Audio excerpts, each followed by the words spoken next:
Xin chào các bạn.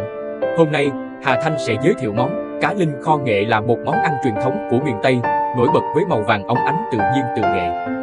Cách làm: chuẩn bị nguyên liệu: cá linh 500g, nghệ tươi 1 củ nhỏ, hành khô, tỏi, ớt, vài củ hành khô, 1 củ tỏi, 2 đến 3 trái ớt, gia vị: nước mắm ngon, đường, bột ngọt tùy thích, tiêu xay, dầu ăn, nước dừa tươi 1 chén. Các bước thực hiện: sơ chế nguyên liệu: cá linh, rửa sạch, để ráo nước. Nghệ tươi, gọt vỏ, giã hoặc xay nhỏ. Hành khô, tỏi, băm nhỏ, cắt lát hoặc để nguyên trái. Cá, cho cá linh vào nồi, cho nghệ đã giã nhỏ vào, thêm 2 muỗng canh nước mắm, 1 muỗng cà phê đường, muỗng cà phê bột ngọt và một ít tiêu xay. Trộn đều và ướp khoảng 20 phút cho cá thấm gia vị và ngả màu vàng đẹp mắt. Kho cá, đặt nồi cá đã ướp lên bếp, đun với lửa vừa cho đến khi sôi.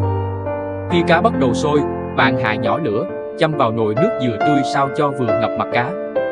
Kho liu riu cho đến khi nước kho sánh lại và cá chín mềm, thịt cá chuyển màu vàng óng ánh. Trước khi tắt bếp, cho ớt vào và nêm nếm lại cho vừa khẩu vị.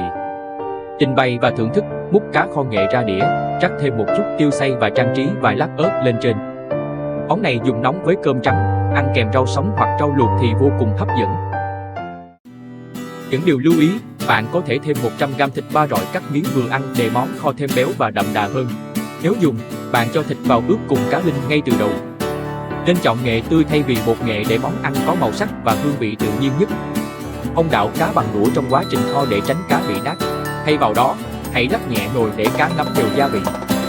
Có thể thêm một chút dầu ăn hoặc mỡ heo vào lúc đầu để món kho có độ béo và bóng đẹp hơn.